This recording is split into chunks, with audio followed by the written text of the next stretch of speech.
am a problem. I have been a problem for as long as I can remember. Every report card, parent-teacher conference, I was labeled a problem.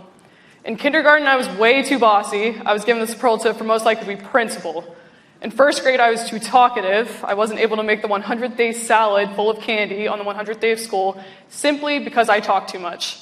Instead, I had to sit in the corner and write "I will not talk" 100 times on a piece of paper.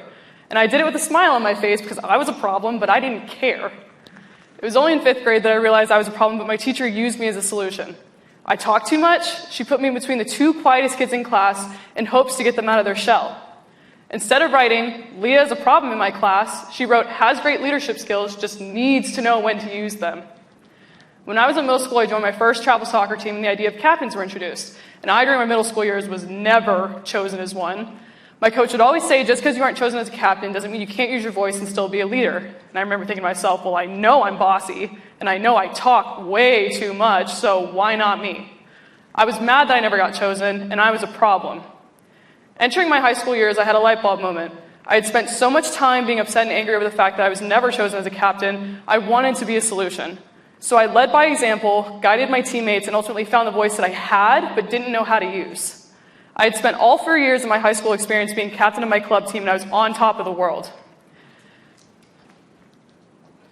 I later signed to play collegiate soccer, and everyone was telling me that it'd be different. My everyday schedule, the speed of play during games, the way I would eat, it would all be different. But what no one told me was that everything that I had worked for in the last 4 years would be gone as soon as I stepped on campus. The confidence I had to lead people, my solution-oriented mind, the voice I'd ultimately found, gone. I thought because I was playing college soccer, the maturity would come with the level, and I wouldn't have to deal with the same issues that I did in middle school and high school. But then the unthinkable happens before my freshman year, and our head coach leaves. Our team culture was hurt severely. All of us were irritable with each other that we didn't know what to do. We were all mad at each other, pointing fingers at each other, even though it wasn't anyone's fault. And I say weeks, I too conformed into this attitude. Being unhappy was a trend, and if anybody showed up to practice being unhappy, I followed that trend immediately. That year, I'd only played in 5 games, just 5 out of the 17 that we had played. Every time I saw my mom, I'd say, Mom, I hate it here, I can't stand it. I didn't want to go to practice. I didn't want to show up for my teammates, and I was ultimately hating everything that I was doing thus far in my college career. Every time I saw my dad, the typical dad response, "Leah, shut up. You're fine. It'll get better, I promise. Just hold your head high." But I didn't want to listen to him. Didn't want to listen to hear his solutions. I didn't want to take responsibility for anything that was happening. And I was ultimately losing the love for the game that I had had all of my life. A couple months later, I saw my club coach. Now, here's a coach that I had known since middle school. He'd seen my best and my worst, couldn't hide anything from him because he knew all of his players like the back of his hand. And he took one look at me and said, "What did they do to you?" And I was too embarrassed to tell him what my life looked like the last 6 months of my college career. What he helped me realize that day is that the domino effect is a real thing.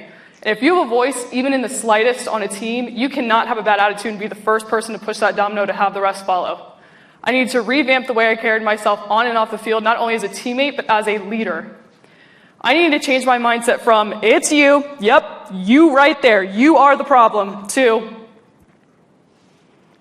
"It's actually me, guys. Oh my God, it's me." So I did just that. The next year I came in and I completely changed my attitude.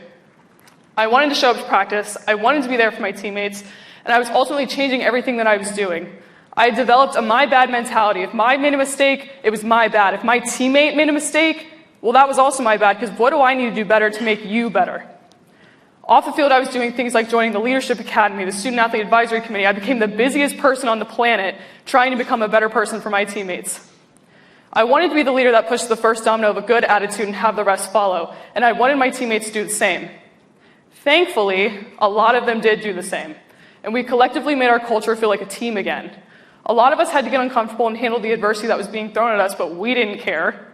As we welcome new freshmen onto our team, we conform them into this attitude in hopes that they will do the same, because we were never going to go through what we went through ever again. I like to say what we're doing is working, because had you told me 2 years ago that my team was going to win a conference championship in our 2023 season, I probably would have laughed in your face, rolled my eyes, and sighed. I would not have believed you, but we did just that. So maybe I was bossy, and maybe I did talk too much, but going through these experiences has prepared me for college athletics, team culture, and how to use my voice for the better. Being a leader during times of irritability and negative energy can be extremely difficult, but I've learned that it only takes one 5th grade teacher, one middle school coach, one parent to just say shut up, and one player who's had enough with herself to use their voice for change and push for the better. So yes, I am a problem, but I'm a problem for wanting to find solutions and be the leader that pushes that first domino of a good attitude and have the rest follow. So the next time you say, I hate it here, wherever that will be, and the next time you don't want to show up for your team, whoever that may be, I want you to stop and think to yourself, are you a problem? Thank you.